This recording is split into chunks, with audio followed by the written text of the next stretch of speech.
introduce myself as Giancarlo, but then when I hear people mispronounce my name, whether it's like Gene Carlo, Carlos, anything that's other than my name, I I go through like a mental battle. Like, do I correct? Do I not correct? Is this someone that I'm going to see more than once? If so, Yeah, then I'll no, probably weigh correct.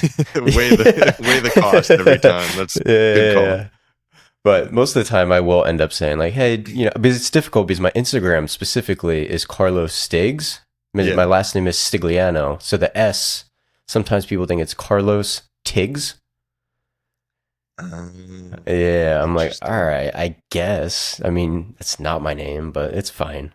So most of the Dude, time, people know me as Carlos at this point, Facebook and Instagram, like, it didn't ruin that, but like it's a handle, it's a tag. It doesn't have to be your name. for Some people sure. do that. But Hmm. for years, there are friends of mine whose names I found out years later were their middle name on Oh wow. Facebook. You know, they'd be like, I had a buddy whose name was Corey Benjamin, and I was like, never heard anyone with a last name Benjamin. He just didn't like his last name, and he like didn't want it. Like So it's just Corey Benjamin, his middle name. Corey Benjamin was his name on Facebook. It was his name in my phone for years and years and Mm. years. You never knew his last name? No, I found it out years later, and it was something not. I mean, not. I won't put it out there on the Not internet, Benjamin. but it's not Benjamin. And I was just like, but it was just it was just like a normal last name that like, Yeah, and I have so many friends that like you kind of sometimes you just like know them as their handle more than you know yeah. them. So I That's understand why people mess that's that up like for I feel like that's you. my life. When people ask me, "Oh, do you know this person?" I'm like, "No, but I probably know their Instagram. Show me their Instagram, and I could recognize their profile picture or their tag." That's how I feel like I remember people now. Unfortunately, sometimes if I never met them in person. Have you seen that Facebook? Uh, it's an iPhone commercial, but it's for the like 16 artificial intelligence, and it's I forget which actress. It's like young actress, but she like sees somebody at Hollywood party and goes, "Oh crap, she can't remember his name," and she like hides behind the wall. You seen this? No, Uh, I don't think so, but I'll have to. she hides behind the wall and she goes, "Hey Siri, what is it? I gotta make sure mine. No, see, oh, turn off, go away, stop listening to me and John Carlos conversation." Um, she asks her phone, um, like, "Hey, who was that guy that I met at this?" Where I think wherever she had the meeting with him, who's that guy that I met at that meeting in this thing? And Siri spouts out the name of Wow. like the person that she met with. So that when she turns the corner, she goes, "Hey, Rob. Oh, good. Yeah, it's good to see you." Um, yeah, just that's like how our brains are For headed. sure. They're headed in that direction because 100%. we don't remember things or people anymore. I have been arguing this for years, by the way, and I would mod or hack or jailbreak or whatever they call it now, my Jailbreak. phone, Wow. right? Yeah, for I real. would do this to my phone. Why doesn't underneath everybody's name when you click it? Why doesn't their number also pop up just like in small type? Mm, When I click, if I click a friend whose business name I have, their business name appears next to it or mm, beneath it or whatever. But like if I saw the number a little bit more often, no, we have to be dependent on these phones. right. It scares me, man. I think so. Yeah, whenever I meet somebody for the first time and they say their name, I'll introduce myself and then I'll say, "Okay, like I will repeat their name like 3 times out loud just so I can remember it, Oh, and then I smart. forget it, Yeah. and then I end up forgetting it." May I ask how old you are? I'm 26. Oh wow, dude. See, for me that happens at 30, and all my friends, we all agree, we're like at 30 you kind of just stop remembering people's names. Like if it was pre, you know what? I think COVID had a lot to do with it though too. If it's like pre-COVID, I remember you. Post-COVID, I'm like, I know that I've seen you. I can do Right. that. That's the best I could do. It's the best I What can I do. do now is when I meet somebody, instead of saying nice to meet you, I will say, "It's good to." What do I say? Oh, it's good to see you. Like, I feel like Oh, that's a that's pretty good. general, like, not meet, but not see you again. Just like a, hey, it's nice to see you. Yeah, I like that. Yeah, it's neutral. No, Keeps me safe, honestly. but you know, it's more, even more than that. Maybe it's you're doing something that's intentional to you Mm, about about meeting someone, about trying and in an effort to, like, you know, rewire your brain or you know, train yourself to remember somebody's name. Because I know yep, that if we really wanted to, we could do it. for sure. We totally could. Totally. But I've still got the you know, the Rugrats theme song rattling around in here, and if I could just delete some information on the hard drive somewhere else, I could It would totally fill remember up somebody space. else's brain. Right. Remember, I could totally remember somebody else's name if I could just free up some space in my brain. Yeah, I got some stuff up there that I don't know why I remember it, but I do. And it's usually music, like you said, like the Rugrats song. It's It's just something weird, right? random stuff that I've just like pops up. No idea. But anyway, By the I way, don't think is I've. there a start to Oh, is we there a start? started. No, I know we started recording, but is there a start to, do we kick it off Oh at no, all, or are we just I'm roll? including that. I'm Cool. including that. Oh, no, no, no. Yeah. Include whatever. I, you know, Yeah, I I love that we started this with names and like remembering things. I thought that was a great intro right there. heck yeah. No, it remind there's a lot of podcasts that I listen to that you either catch the opening and somebody just, you know, somebody always asks that and he goes, no, no, no, this is part of it now. We're rolling. And Yep. I love that. And then there's other ones who like go, yeah, yeah, we should do something. Hang on, just for the heck of it. Like, hey, everybody, I've got so and so here, and okay, and now we'll keep going. Yeah, And it depends sometimes on like the conversation I have. Like in person is totally different. Virtual, like we're doing, also depends. Like since we already started a conversation, it was just easy to kind of flow into it. But sometimes intros, I don't know. I don't really have a set structure. heck yeah.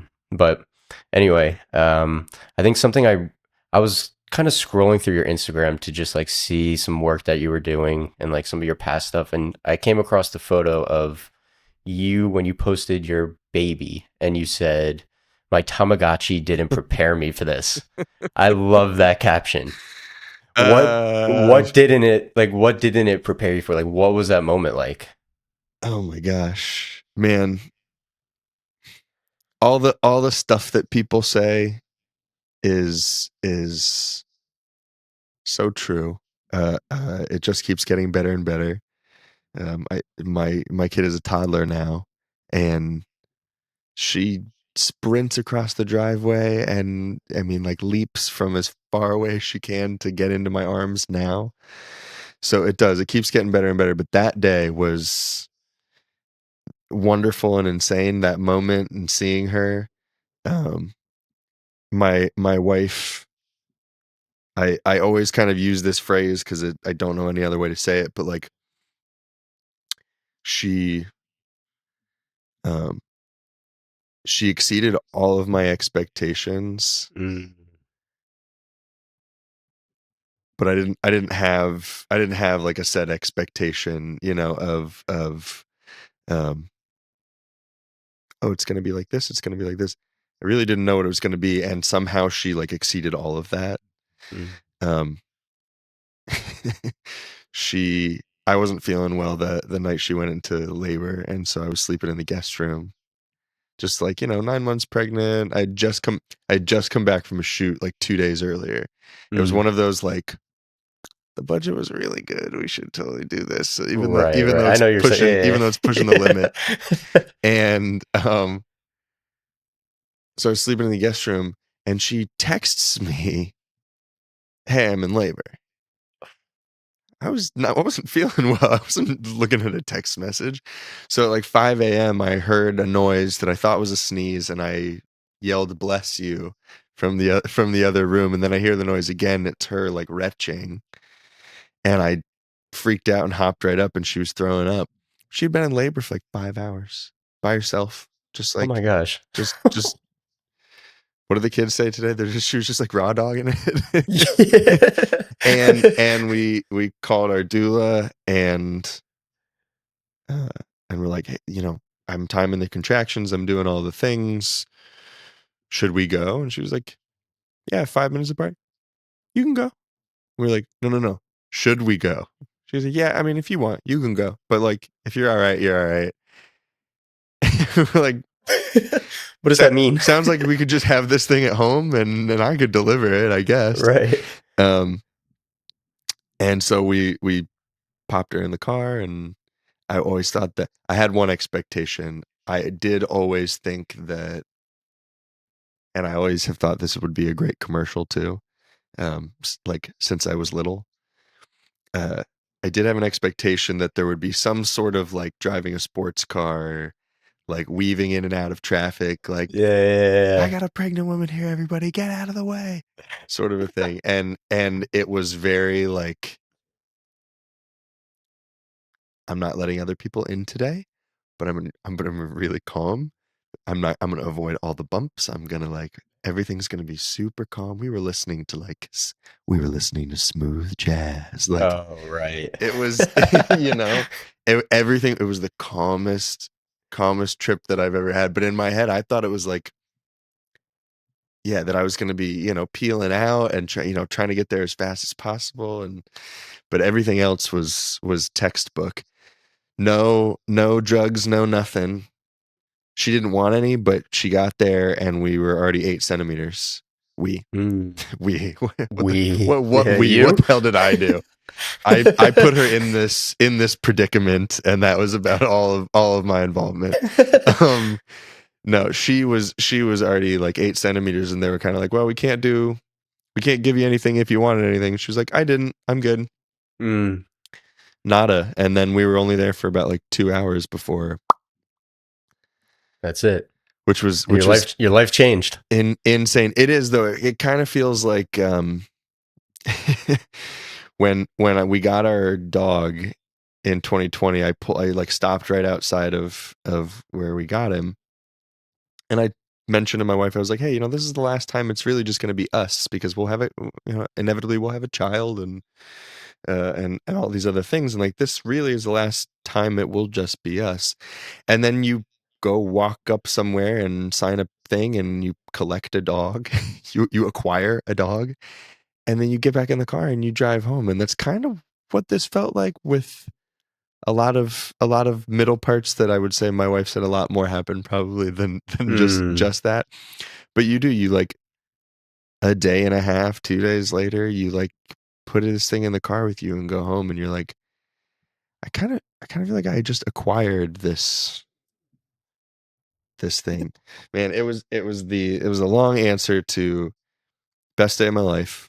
yeah. So wonderful, so incredible. Just really, still always really, really proud of my wife for, I mean, just kicking some serious butt. Um, I the OBG, I remember at one point was like, Connor, you got to come see this. And I was like, all right, this is my moment that everyone said is like, I had some people saying like, dude, you got to look, you got to, and then I had other people saying like, don't, don't do it, man. Whatever you do, don't do it. And it didn't do anything for me except make me love my wife more. Mm, It was fascinating. And like, I don't know, the video that they show you in middle school freaks you out or whatever. This is your kid. This is totally different. And every second of it is just adrenaline and tension and excitement, yeah. and It's beautiful. um so much fun. I Amazing. go back and weirdly, it is probably the only photos I go back and on my phone and look at all the time. Mm, I try never to like just go back and like, unless I'm going to look for something specific, right. I don't scroll and uh on my phone to find to just to look at photos. But I will go just look at those. Yeah. You said your daughter's 2 now, right? Just a little bit over two. Yeah. I guess 2 years later now, have you noticed like any challenges with having a child and like the career that you have? Oh Like, my were gosh. you prepared for what's to come, kind of with that balance? No, and it's funny the what my Tamagotchi didn't prepare me for. An executive producer kind of calmed me down right before I had a kid because he said, "Dude, you are as ready today as you're going to be." Mm, And that ties in a little bit in uh we are efficiency experts is what we are a little bit, you know? Um we are trying to do this thing at this time at the right place at the, with all the right setup and do it in the time, a lot of the time that we've been given ourselves, etc. And our jobs are in a sense to be efficiency experts, and when they're born and they're sort of just hooked to mom, mhm. quite often literally, um I was like, holy shit, can we swear on this podcast? Yeah, you can do whatever you I want. mean, Yeah, like, yeah. holy shit, this is going to be amazing. I didn't realize, eventually I'll have to click in, and be present, but like, you know, feeding for the first few months was taking 40 minutes. It got down to 30 minutes, and it's happening every few hours. So like, I'm there to help, I'm there for when I'm needed, but then I've got 40 minutes plus some burp time plus Mm. some maybe falling asleep rocking time after that, whatever. And I would always offer, but it gave me a ton of time to this is my office. It's like a detached garage Mhm. um from my house, and gave me time to just come out here and get work done and chill. So at first I was like, wow, yes, there's a lot to do. Yes, I have less time. Yes, there's even as an infant, there's like playtime stuff that you do and that you Yeah, want to be a part of course. But as a guy, you have more time. At 2 years later, um, a little different. yeah, and what I realized is that I needed to be, and I mean, even realized quite recently, is like turning over a leaf, turning over on the, in 2025, how's my life going to be different? My wife and I went on a date, which is very rare these days. Mm. And I was like, we gotta do something different. um, and For the two of you.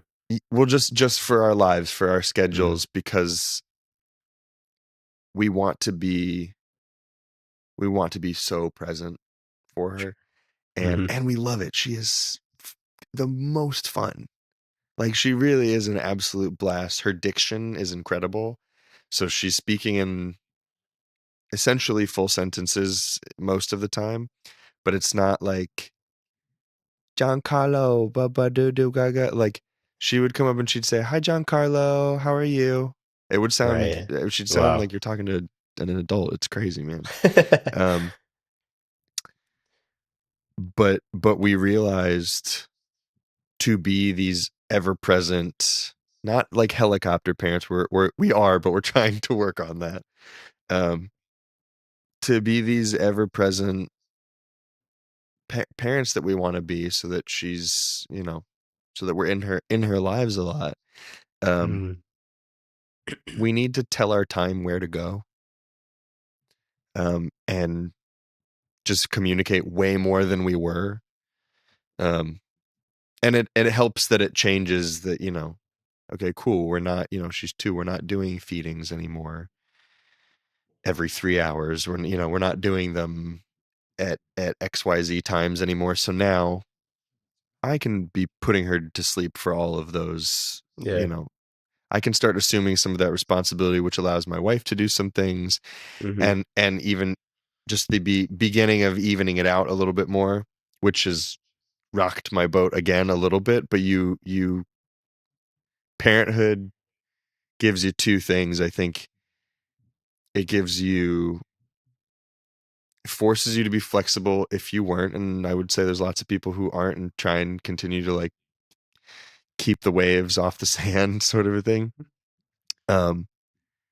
But I also think the film industry gives you that in boatloads, and so if you already are Right. good at that, like kudos to us.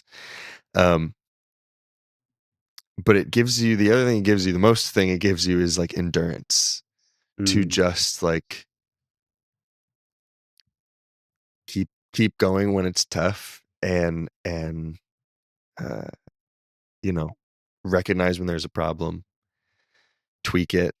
Doesn't work, you can weather the toughness of, all right, this isn't working, let's try something else. Sure. But again, I feel like Both in film and in personal life. absolutely, Yeah. I would say parenthood teaches you to do parenthood teaches you to do that.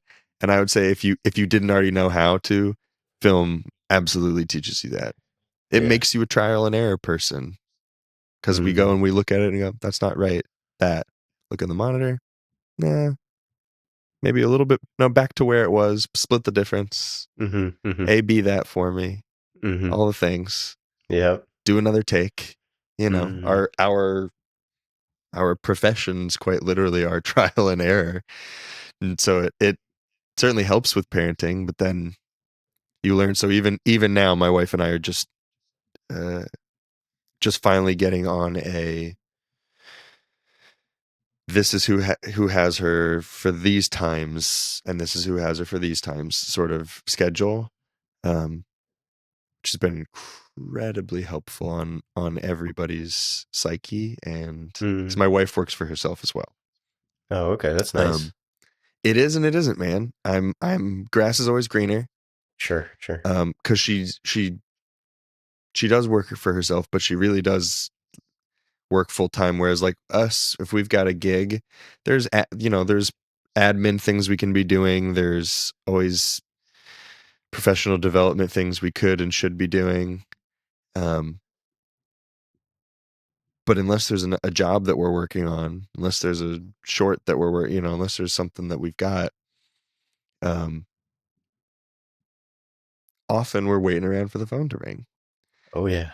My wife is an interior designer uh, in Nashville, where like 100 people are moving here a day or something, Wow. something crazy, and she has no shortage of work. So it's helping. Constant. Yeah. Oh gosh. Yeah. It's it's one of those like where we always ask the question to each other, like, do you need the time? And then we also kind of Mm. look at each other like, we both work for ourselves. We both know the answer to that question too. Um, yeah, man. So 2 years later, she requires my daughter, that is, like, requires a lot more of us. Mm. So being present really is like about my wife and I, and we quite literally tag each other in and out. Just it's like, and the physicality of it, I feel like she might not That's think it's fun. helpful, but I think it's really, really helpful to be like, cool, all right, My turn. it's my turn to Yeah. whatever whatever game that we're playing Mm. today. I'm curious from your perspective. I think for a lot of people that are pursuing film, commercial narrative, whatever, maybe when they're younger, first getting started, they have like a perception of like what success looks like as a filmmaker. And like maybe that's doing the big commercials, doing the big feature, getting a certain camera, whatever the case maybe is for your version of success. I'm curious about how yours maybe has changed over the years from maybe when you started compared to now. Oh wow, great question. And I love the question for so many reasons. Um, dude, when a production company that I really admired or respected followed me on Instagram or Vimeo or something, like back in the day, right when I started, I was an idiot and I was naive. Um, and I was thinking that was success. It was like, oh, they followed me, they're watching me, the work speaks for itself. I'll get a call here one of these days. Like Yeah. that was the kind of success that you thought you had. Um, and it, man, yeah, it has changed so many times because, you know, 2023 and lots of 2024 was slow for people. Um, when it's feast or famine a little bit, like your version of success, I think changes. It's how you can certainly set your goals, but uh, I think there are actual, you know, steps that help you get there, and a lot of Mhm. times getting jobs helps you raise that bar. And when you aren't getting work or you aren't getting jobs, like you don't you don't want to lower the bar, but sometimes it forces you to a little Mhm. bit. Not to truly change what version of success means, but you have to do sometimes whatever it takes. Yeah. And having a family, I will say, um, especially has changed that, because it's not even that it's changed my view of what success is, but now it's almost there's two paths. I have my career success, which of course it's important to me, but in the broad scheme of things, my career success is like I want to be a working director, Yeah. and oftentimes we're not. Mhm. Oftentimes we're not working people in the film industry, and so um you know, I'm always working a little bit on the imposter syndrome of like, I'm a director, I'm in the film industry, but if I'm not working, am I director? You know, what am I when I'm not doing any of those things? Right. And It's I interesting about always, identity. yeah, always working on my imposter syndrome of that. But then I have my like family side success, where like to me success is if I it's dude, and that is actually what changes constantly now because of how quickly your kids change. Mhm. But for me, success will be like getting inside, because I work from home, getting inside with enough time to prep dinner before my wife gets home.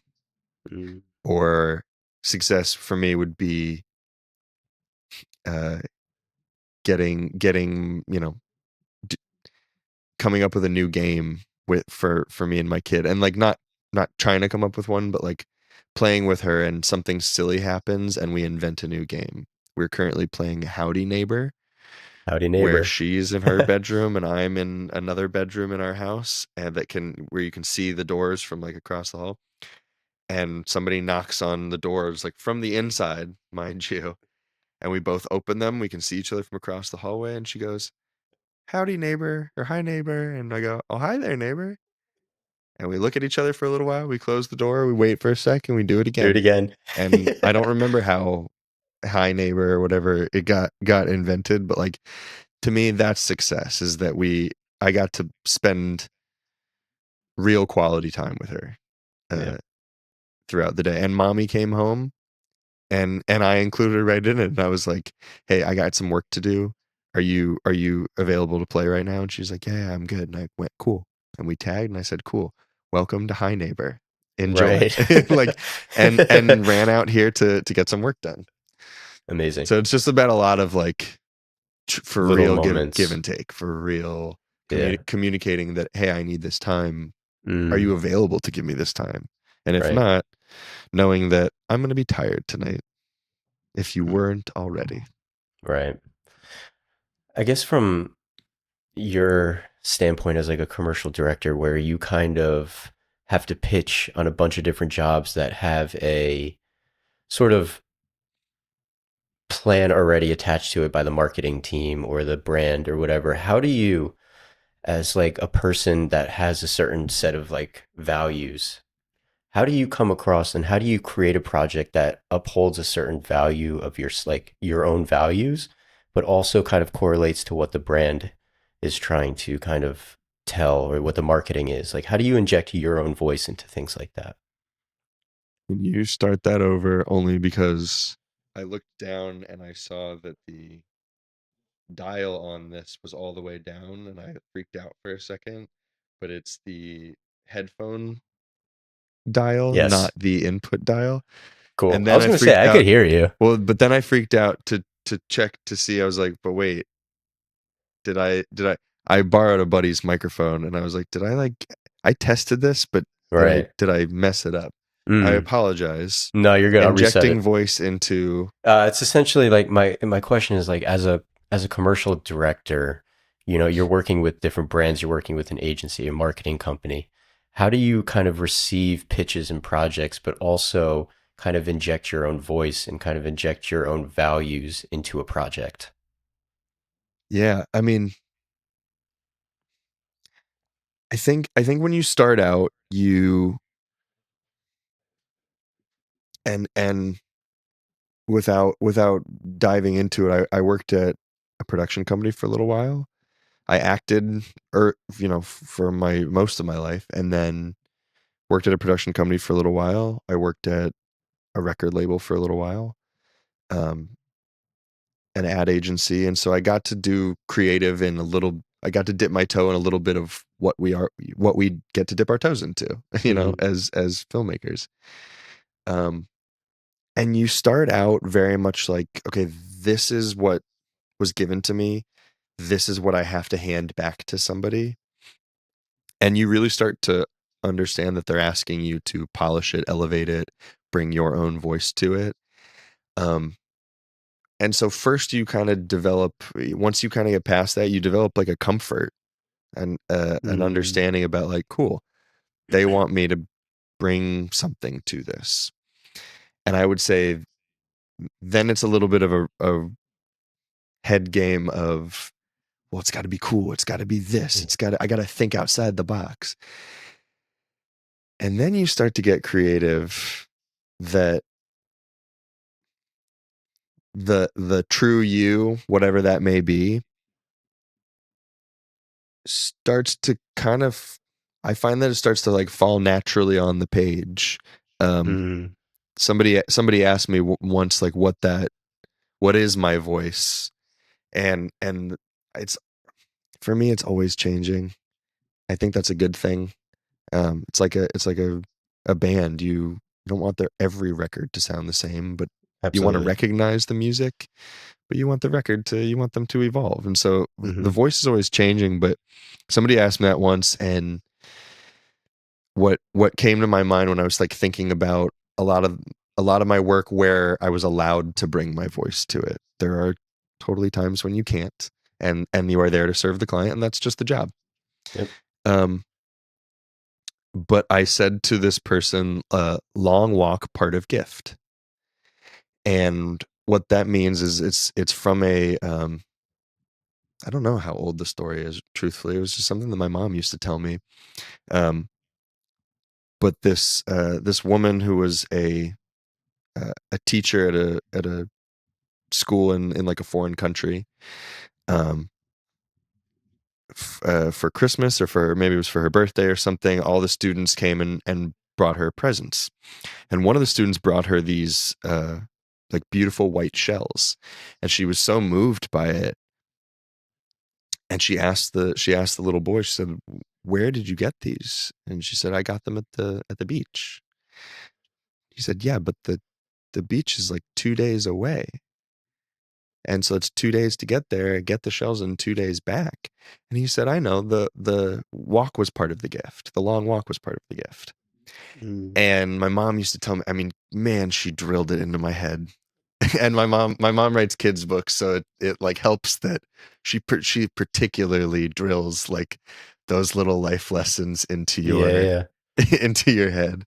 Um, and I realized that like I was going back and looking at my stuff, and I realized that's what I try. That's the little gesture is what I'm trying to inject into that. And so if I can find the tiniest way to do that in this job, if I can kind of the tug on your heartstring awe, even if it's not a job that's trying to make you cry, but something that makes you just kind of the warm heartfelt feeling. Yeah. Um, Mm. I mean, if I can do that when I'm getting jobs, then I will feel like I got to bring my voice to it. And then Right. I don't have to rewrite it to do that. Yeah. Which helps. I think that's something where you feel like you're getting these jobs and you're going like, how am I going to make this me? Uh, uh, our job is to, for better, for worse. And I learned this from watching directors much, much, much, much, much larger than myself, working on huge jobs that it was just amazing to get to watch, to get to be on the Mm, sidelines. Um, I get to watch them like some freak out about it not being the way they wanted it to be. And other people very much understand that. And those are the guys and the gals that I try and like emulate. Our job is to absolutely. like kind of put our thumbprint on this because that's about how much of it belongs to us. And then we Mm. set it out into the world. It's not, these ads are not our baby, I guess, unless you're Megaforce or somebody and they Yeah. and they come up to those They're four so geniuses and insane. they hand you like, hey, this is the brand, here's the product, open creative, go ahead. If they Right. do that, then it is all yours and you make Hmm. it what you will. But Very rare does that very, happen. you know what? Yeah. It is very rare, but um, I got to um, I got to do that on a recent two kind of recent Christmas ads that I shot Amazing. this past September, and they're out right now. But The one on the farm? uh-huh. Yeah, really Um, nice. Beautiful. I would not say open creative because always lots of collaborators, but for the most part, they carte blanche to do what I wanted because they just believed and trusted me. Mm. Um, and the little again, they handed me creative with the only tweak was like, hey, also if we can make this happen, we'd really like it. And so that was like eh, agencies don't often throw you a bone like that where you're like, hey, here's the creative, and also this is what we're like, this is the secret sauce. If you can figure out how to get it in the way, like dress it the way that we want, the job is Perfect. yours. I Yeah. kind of wish more people did that because it'd be like, all right, sweet. But Mm. usually they're looking for us as the secret sauce, Right. and what we're going to bring to it. But it was nice because I brought something that they liked, and from then on out, they just trusted me to just do. Mm. Do you think like the first time they reached out to you for like maybe the first ad, what about you perhaps or your previous work or maybe your relationship with them allowed you to kind of get that trust from them?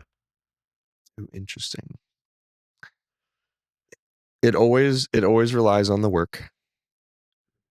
Um, the for anyone considering whether or not they should do a spec if they think it's worth it. I did two specs in particular that have a narrative feel. They're short, sort of a branded content, you know, vibe, and that's what that's what one thing that I'd really like to be working on more.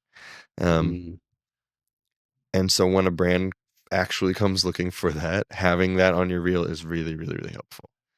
Love that. Um, that's that is for starters. That's what gets your foot in the door. Um, I mean, do you want a specific about No, no, that? that's totally fine. Yeah, I was gonna say Yeah, that. I mean, the how I elevated their creative in the treatment, and I sure. did like, you know, they literally said like we wanted to find a way to get a prop in here. It was just a Okay. particular prop, and I was like, cool, I can do that. And I made the prop have an emotional attachment, like an emotional tie, Mm. um, to the family, and that was what led. They were like, oh, okay. Well, yeah, no, we love this. And to be fair, I found out after the fact that the creative or the creative at the client, whoever's working for like the creative department at the client, uh, knew me from years and years ago. Didn't realize it was my treatment, but Wow. had a she had like a personal connection to the story that I wrote, and it had nothing to do with her or anything. It was just how I wrote it, but she had a personal connection to it, and I think that really helped, Sell it. helped do it. Yeah. But I like I went for broke. I like Right. I was shooting my shot because I was kind of like, if it's so rare that these jobs come along, Mm. that allow you to fully put your voice into it, Yeah. that allow you to not not that I knew at the time that they were going to like let me make it what I wanted it to be, but that they were looking for uh, that they were really looking for me. Yeah, I said it. For they were really looking for me to bring my voice to it. Mhm. Some people are just looking for you to say the right buzzwords in your treatment, and Yeah. and Yeah. other people are looking for just the right images to make sure that like Mhm. I'm doing something right now that's uh, the client is very specifically looking for daylight stuff in all their treatment, but the activity that I'm filming, it's really something that people mostly do at night. So Interesting. it's been a bear to find uh, References the and right references, the right images. And in the past, I would have put in, well, like I wrote a tone slide, I wrote a mood slide that had all the things about daytime and this, and everything else is daylight. But what if I throw this one in there? That's like the one that might get you, you know? And so, mm, some people are not looking for you to bring your voice to it as much. They're looking for you to uh, translate the right. creative that they've approved into something that does make sense. And I guess that comes with time and experience doing it, is like recognizing what each project's motive is behind it. Yeah, absolutely, man. Um, the there are some jobs where sometimes there are jobs like it's a direct to client, and I'll be talking to the EP, and that's it. I will never speak to the client. I will never speak to, if there is an agency, I will never speak to them.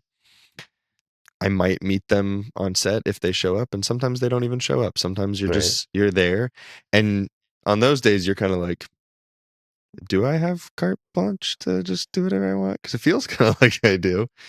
Um, but yeah, you start to recognize that there are, I guess, how you recognize it.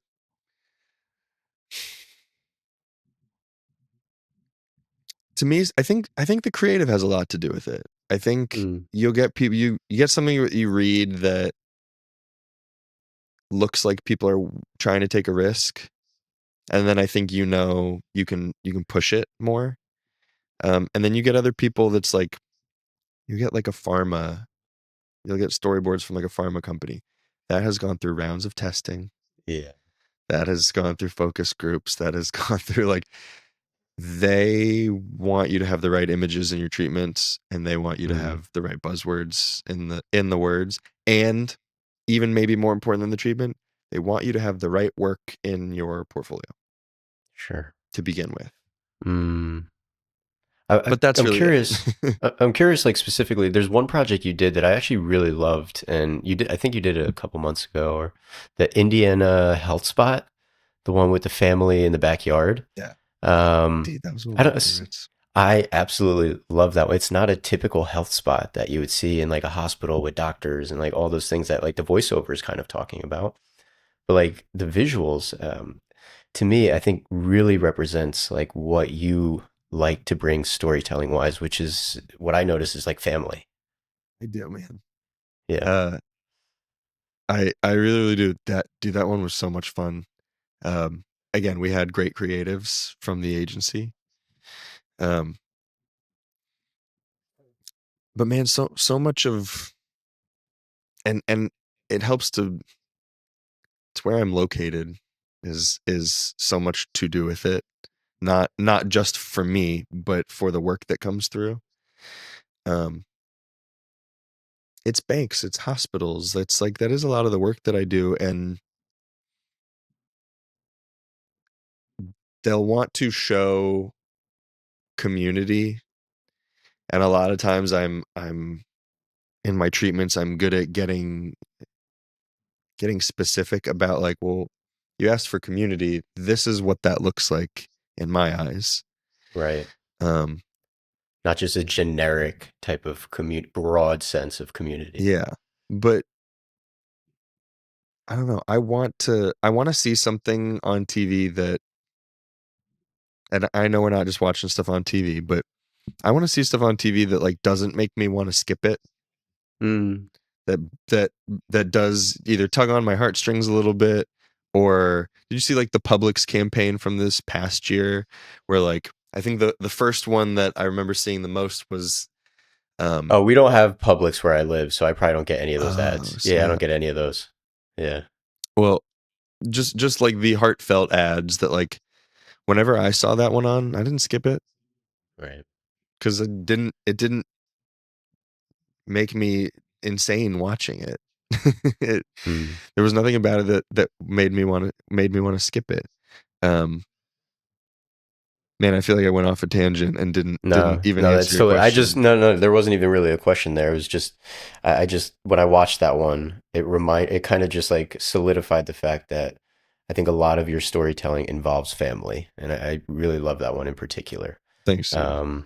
And I want to kind of move into this other area, which I'm curious about when it comes to directors, is like the value that long-term relationships have for you in terms of crew, because I think a lot of us, maybe DPs in particular, younger ones, and a lot of people I talk to, the $1 million question is like, how do you get to work with a new director? How do you get to build a relationship with a production company or whatever?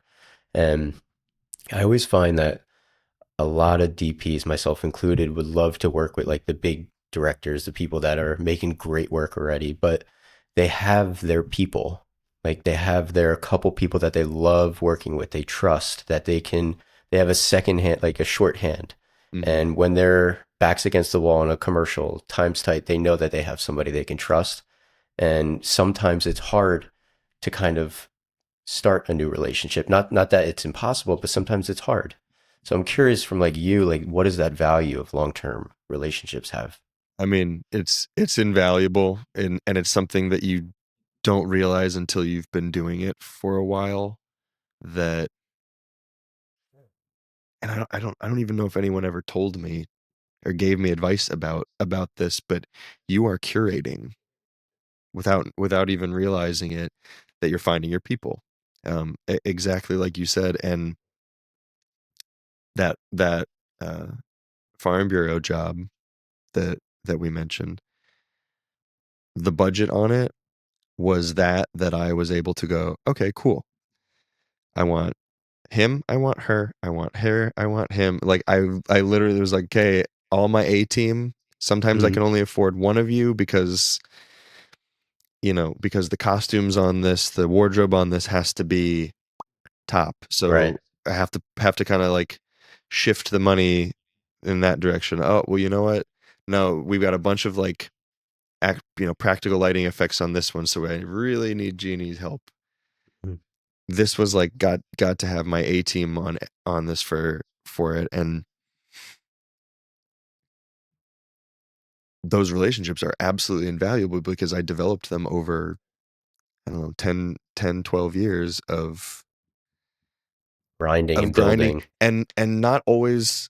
I want to be very clear, like not because I worked with bad people or people I'm not going to work with again, but um I'm not the right director for uh,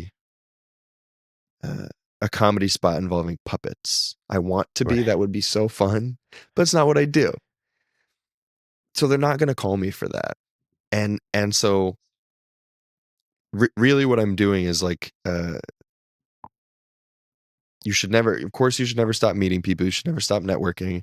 I am relearning that myself, both in a post-COVID world, but in a my toddler can hang a little bit more Yeah. now than she once could. And um and so I'm able to like, okay, it's not my night to put her down. I'm gonna go grab a drink with this industry Hmm. something along those lines. Um yeah, so part of it because I'm coming back to the world.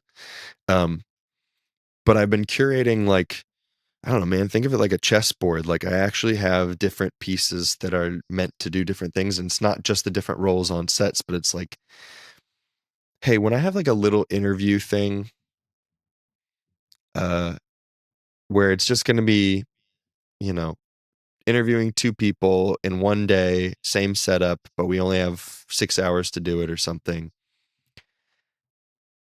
I have my nimble crew that I call, and it's not that I wouldn't call them for other things, and I do. I have my like, hey, we're shooting like a movie. Hmm. I have my people that I call for that, and it's not that I wouldn't call those people for the interview job. Often I pay those people, not that I'm in charge of the money or anything, but like when I can be, those people's rates are going to be relatively the same. Hmm. There's not much, if any, difference in that.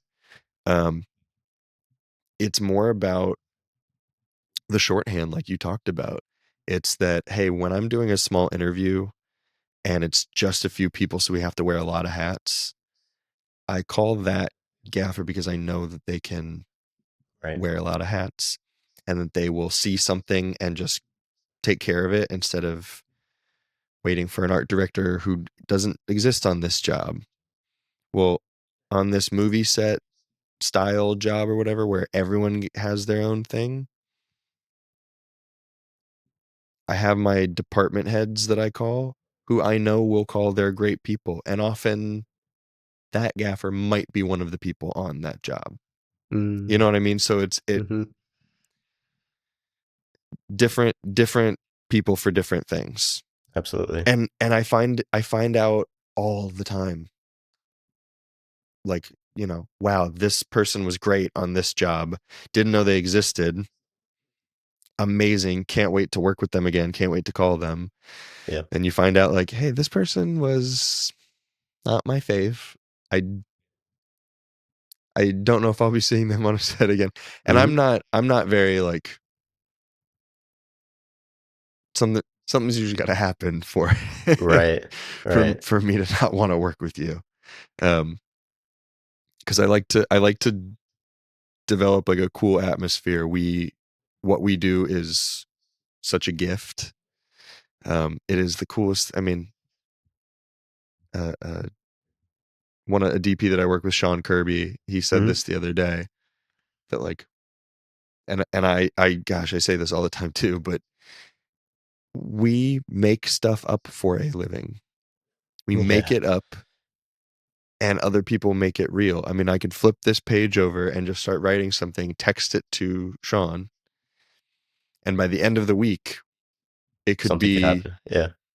I don't know if it's not tangible still, but it could be as close as it comes, like Hmm.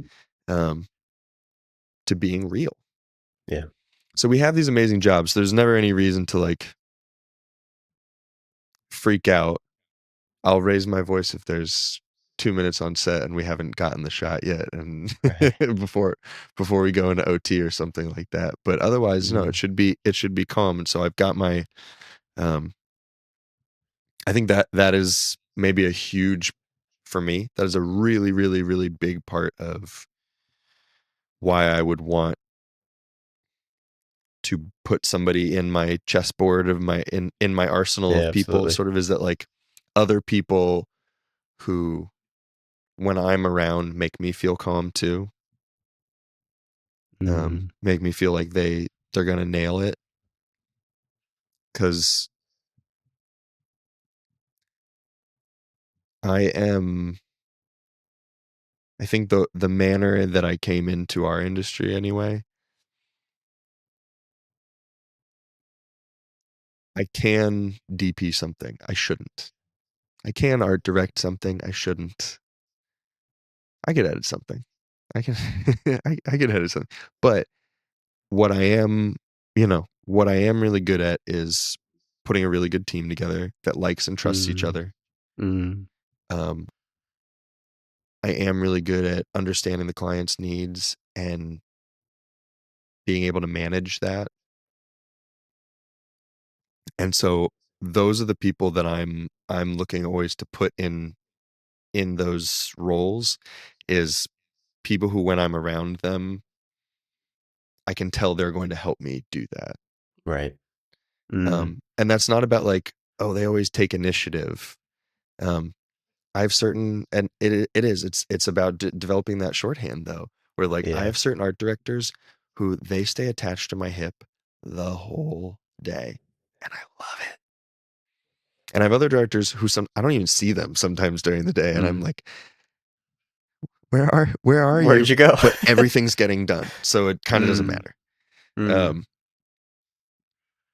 I mean, I think that's the role of a director is like how good are you at bringing the right people together on a specific project that has a specific need? I think that's really it because it's you're not supposed to know everything lighting wise. You're not supposed to know everything texture wise on the curtain, for example. right. But your job is to bring the right people together for a specific project. And when it belongs to a client, as much as we all want ownership of that because we're doing the actual labor of it, it's just your thumbprint. That's really Right. all we're supposed to be putting on it. When it's our project, when it's our job, it's our movie, our script. We can go buck wild. We can do whatever the hell we Mm-hmm. want then. And Mm-hmm. but I think to help maybe balance that, I give all of those people autonomy to do their job super well and to have some ownership over that because I don't because of that you I kind of lost my train of thought. I'm sorry.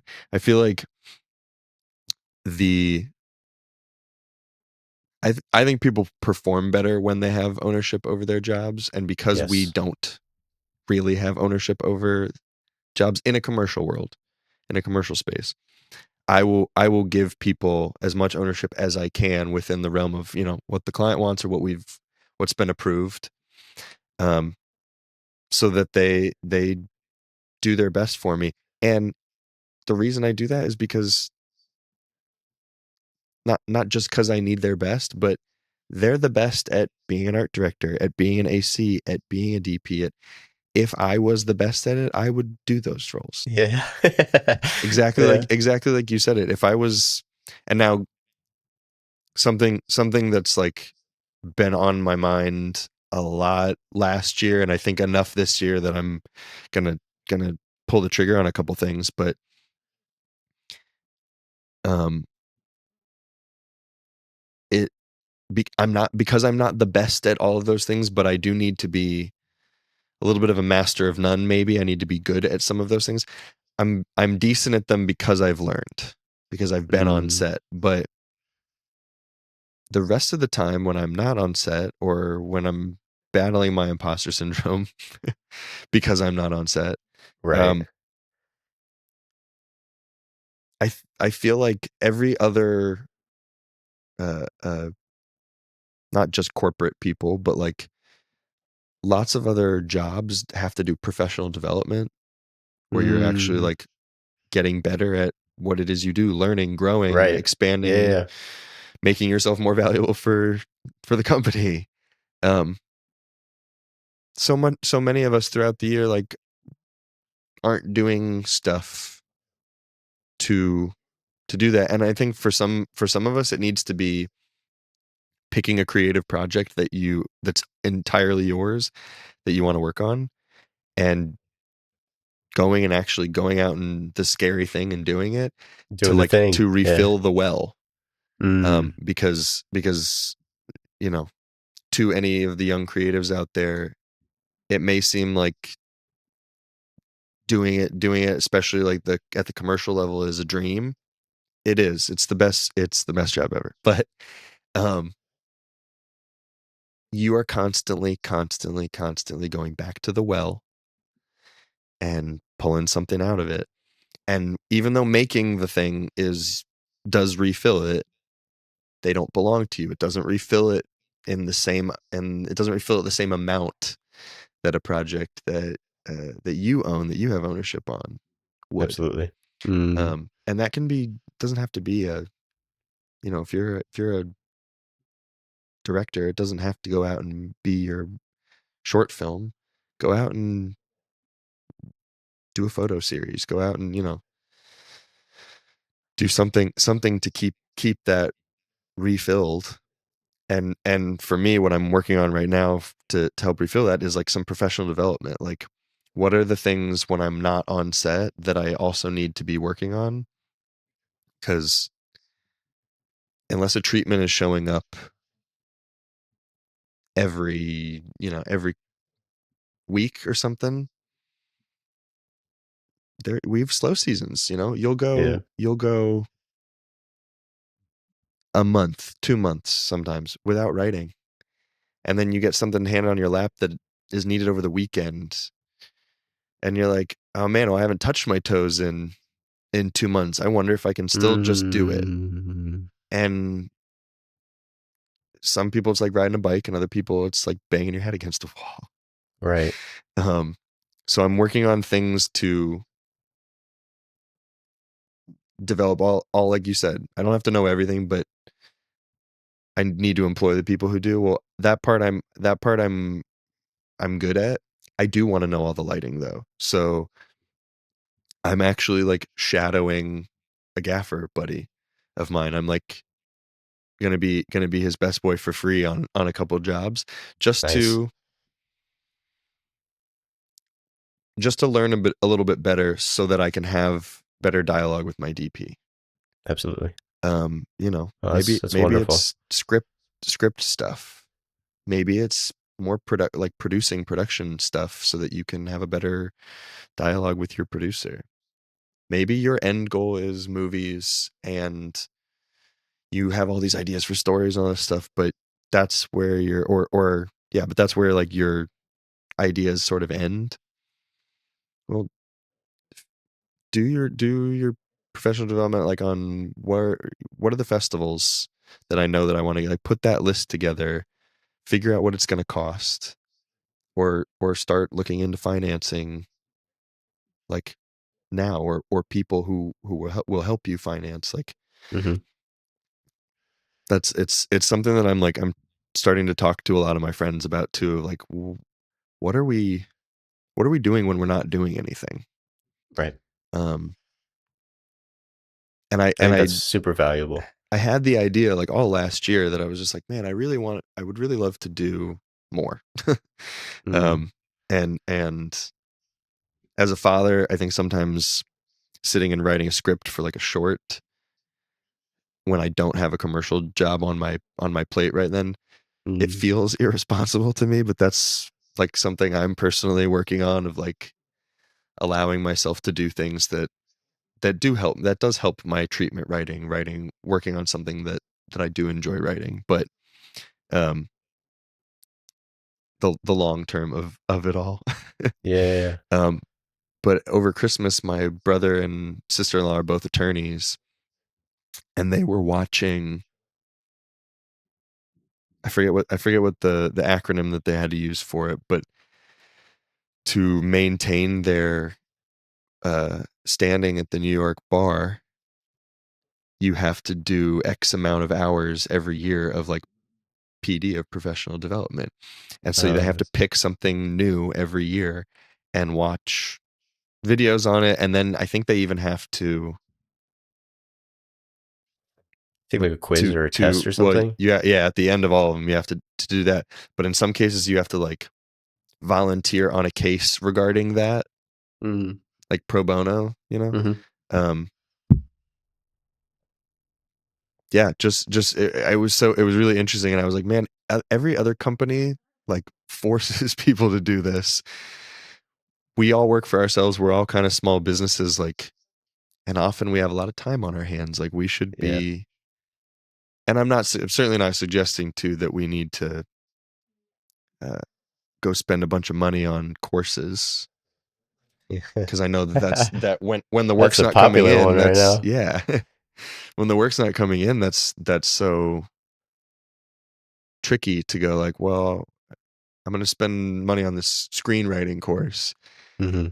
and then the work's still not, you know what I mean? Like Of there's, course.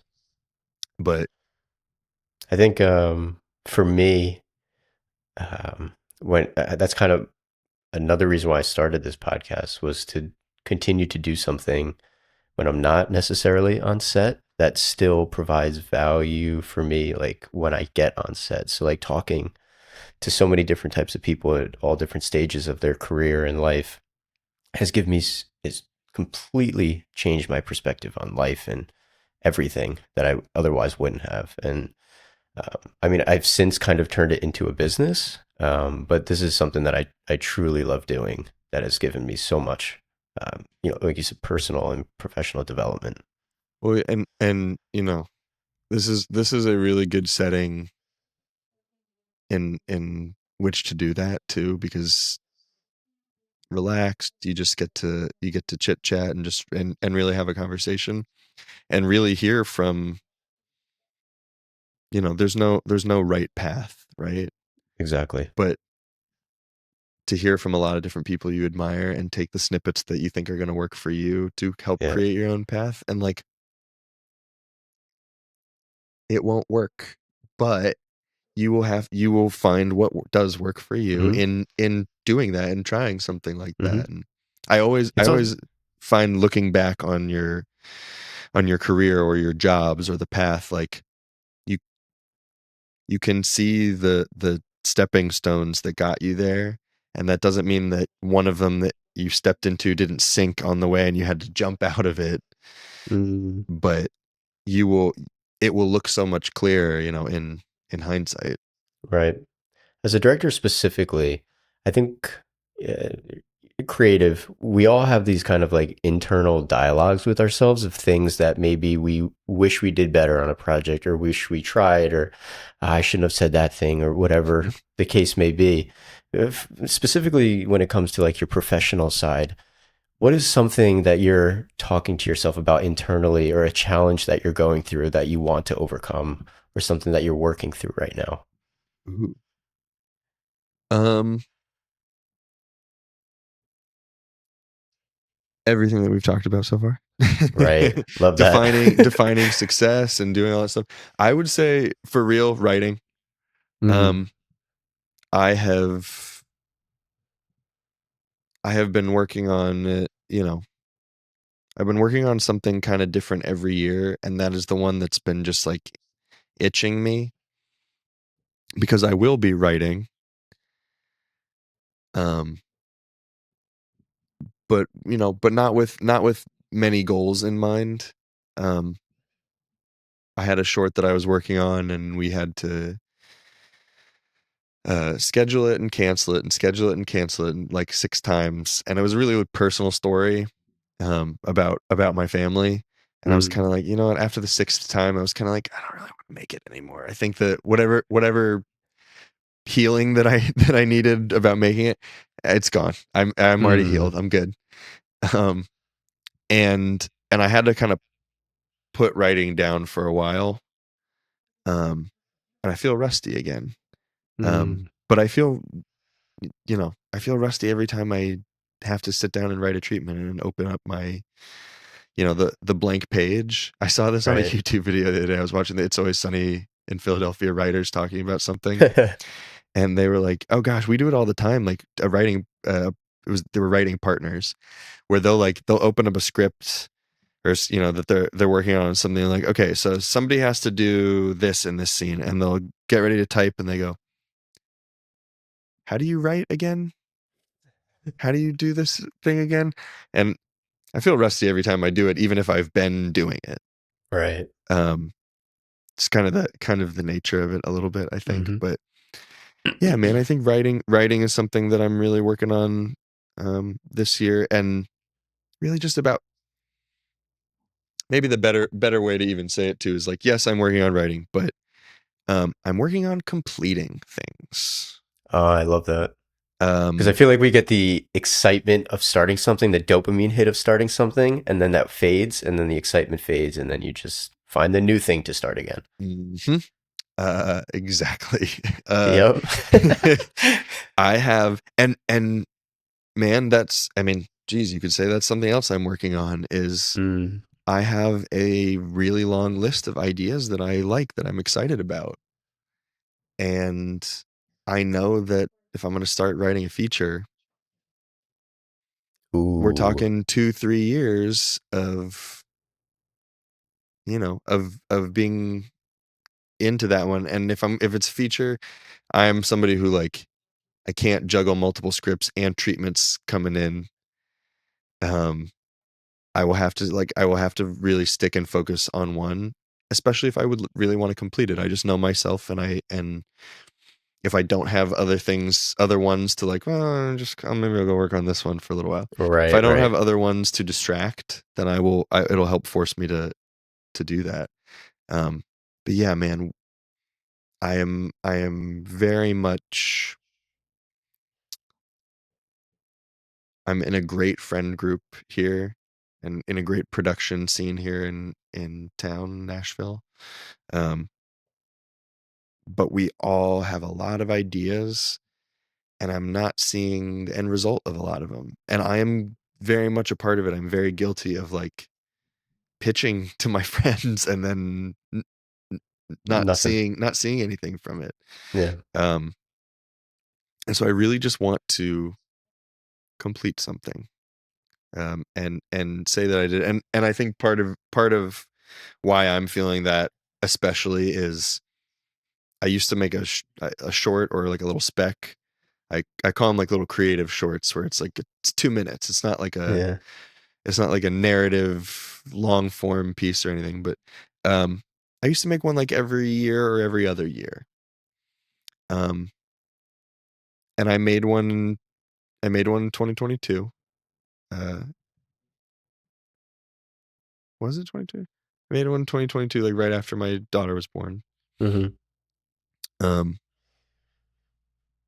and the next one's kind of just been like lingering there. Um, Ready to be. ready to be Yeah. made, and I have a bunch of them, and I'm kind of just like, well, I don't know which one I want to do. So I think like Mm. jump starting, uh, putting some jumper cables on my creativity by going and doing something like that, um, is going to help get me wanting to focus again on picking an idea and writing and working on it. But man, I'm always working Yeah. on uh, how to do those things, because I don't know, and I don't I don't have the answers. Um, I for real often seek out people much smarter than me, and Hmm. in this case, like other writers to answer you know when you're in a writer's room, it's great to have a bunch of ideas on the board. When you're trying to write one thing, and I'm like, wow, these are the kind of things, and gosh, man, just like commercial directing, they want to pigeonhole you a little bit Right. and have you be A specific thing. great at cars. Yeah. If you're the car guy or gal, That's it. heck yeah, that's your thing. Um, and I think about that in the narrative sense of like, well, am I this, am I this, am I this, or should I be doing things that tie into my commercial, you know, Mm. side, my commercial themes? Um, yeah, I don't know. I'm always working on. I'm always trying to figure out what the is there a right way in, and that's also just my way of procrastinating too, Mm. if I'm being honest. When or where do you feel most aligned with your purpose? I'm sure you've gotten this answer before, but I gotta say, being a dad. Mm. Um,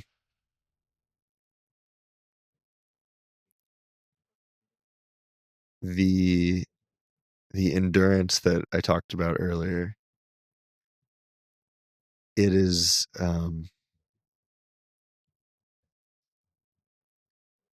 it's a gift.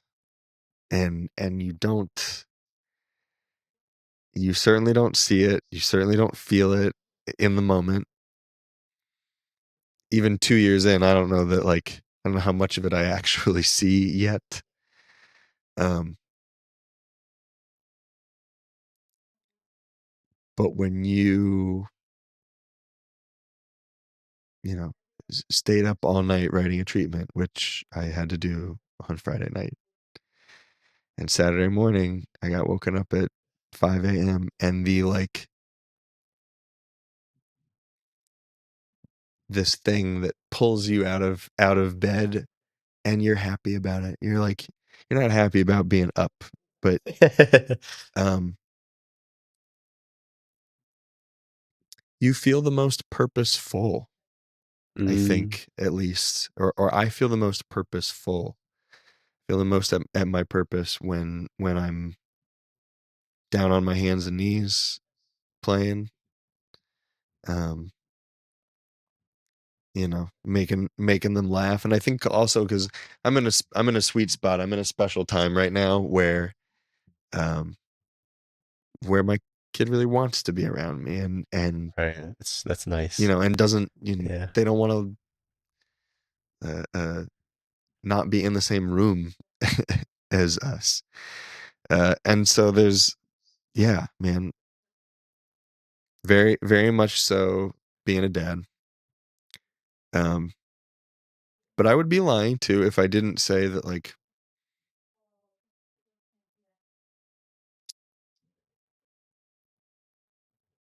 I have that creative itch that, like, I don't need to be filmmaking. I could be whittling. Like, I could be working with wood though, or I could be cooking. Mm. Um, I think there's like a lot of things that I could be doing that would make me really happy, that would make me feel like I had a lot of purpose. Mm. Um, as long as it was satisfying that creative itch to make something. Um, I Yeah, I think think that's that's what we desire a lot is to make something. and I think that's why writing is so much on my mind right now, is because everybody just wants to make something, and they want to complete something, but everyone just, at least in my crew, everyone just has an idea for a script. Nobody has the script. Right. The uh, hard work of doing the script. exactly, and so Yeah. that's part, so much in part why I'm like, I want to complete, because I want to create,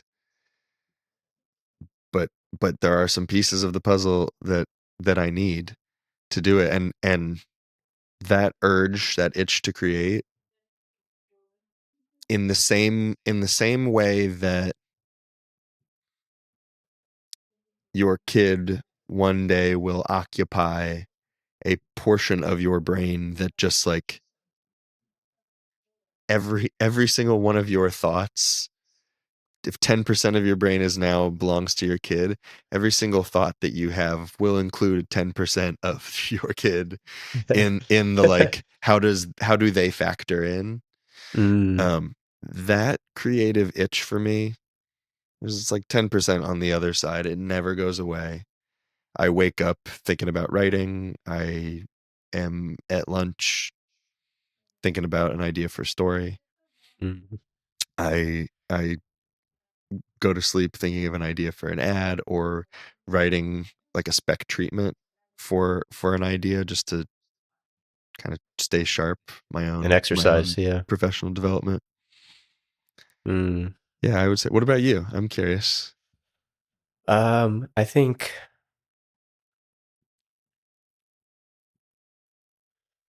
I think that I feel most aligned when I am. Maybe this ties into the another question that I ask is like, what brings the most joy to your life?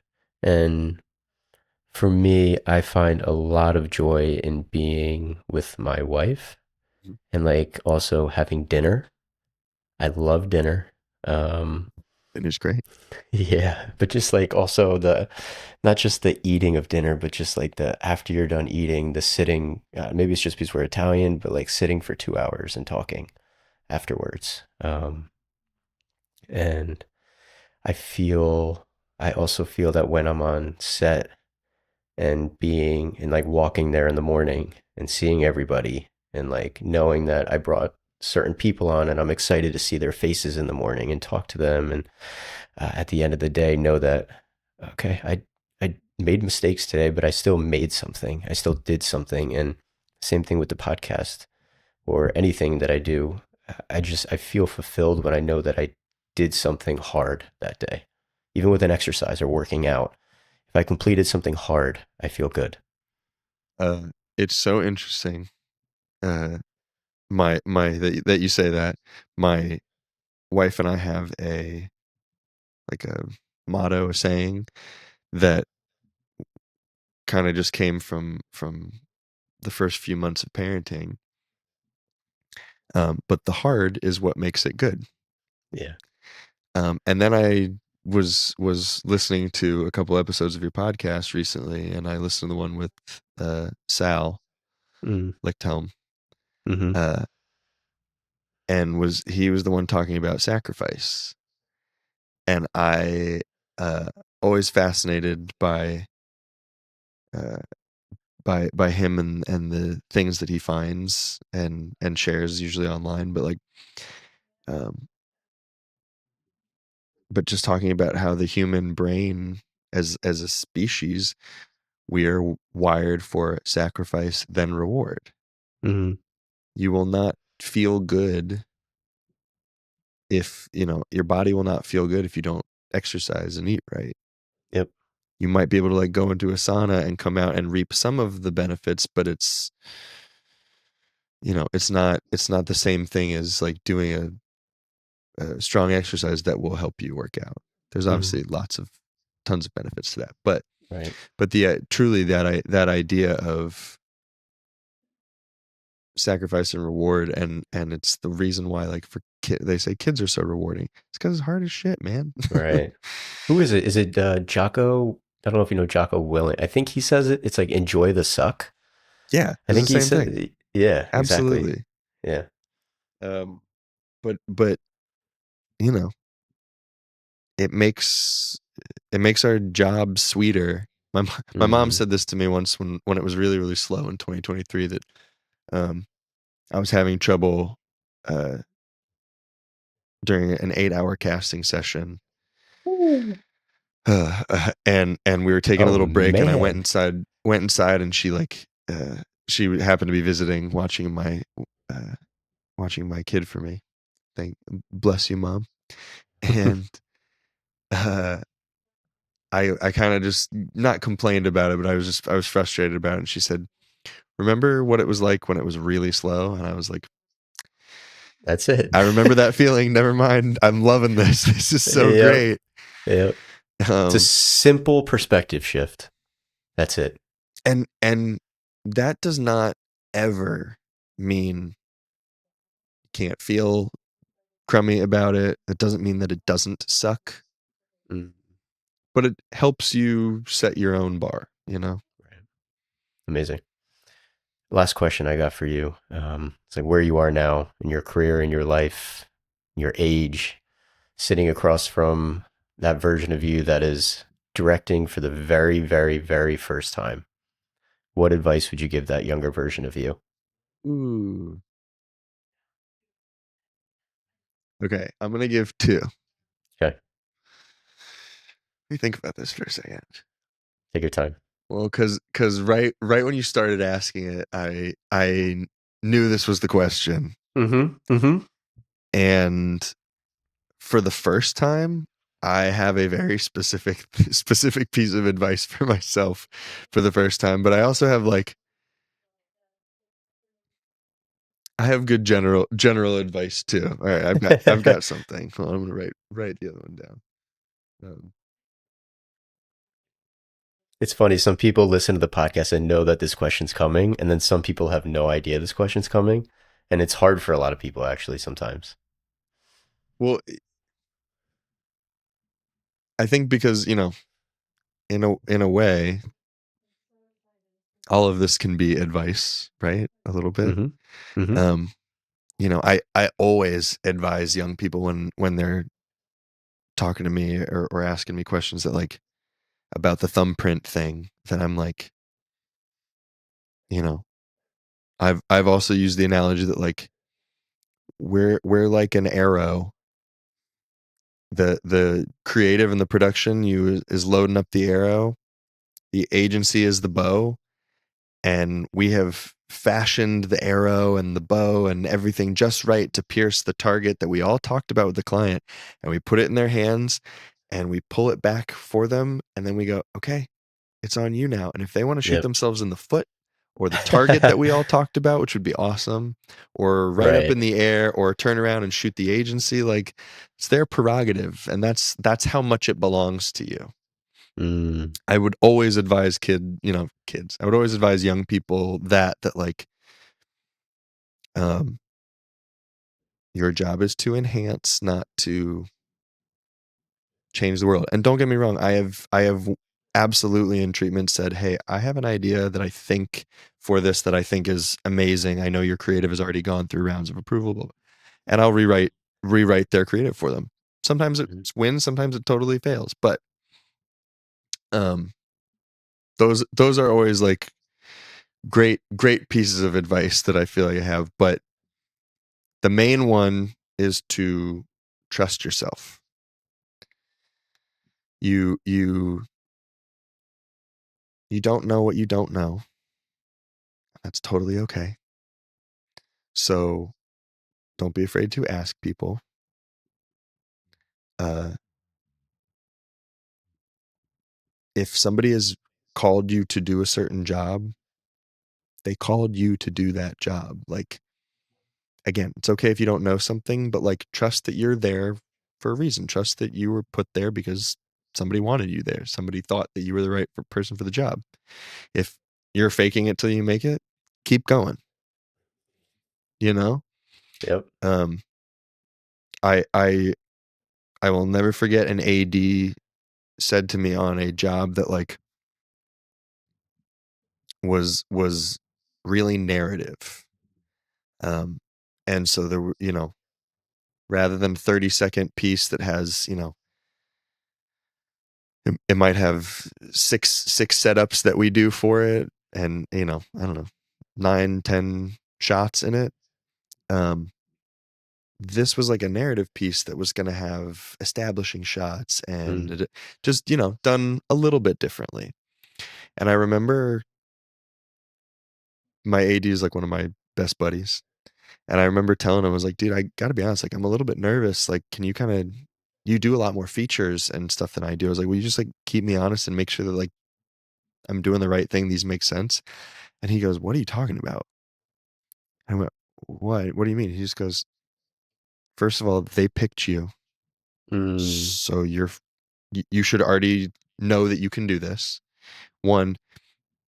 And two, and he goes, how is this different than anything that you do already? And I was like, well, it's different because it's like a movie. And this one, he's like, okay, so do you know how a movie works? And I was like, well, yeah, I guess when I sit back and think about it, I do know how. And he's like, cool. So you might have to think about it a little bit differently. If Mm. and then of course, brought me some peace of mind with, if there's anything that I see in your boards that I think you could use or that I think you're missing, I'll let you know. And if you're worried about it, make sure that you talk to your DP and say, hey, I want to make sure that uh, obviously it can be the angles that I like or whatnot, but make sure that I'm getting the right coverage with what I have here, please. And if you think that we need something, would you call it out? Mm. And relying on the people who are experts at this, you know, that I'm put in charge to help me do the thing that I need to do. And you know what? Wouldn't you know it? Like the AD looked at my boards and went, "Yep, You're good. Good. It's totally Yeah. fine, man. So trust yourself, because you, for as much as you don't know, there's a lot that you do. And then a lot of it is trial and error. A lot of it is a little bit of an experiment. I know how to tell a story. I know how to make a successful shoot happen, but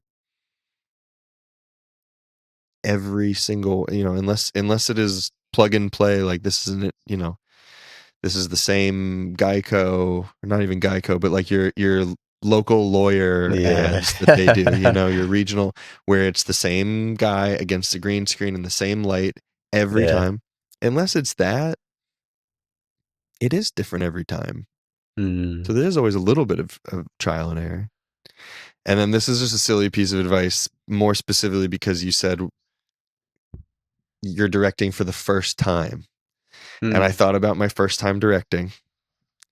Uh, quite like literally my first time directing, not my first time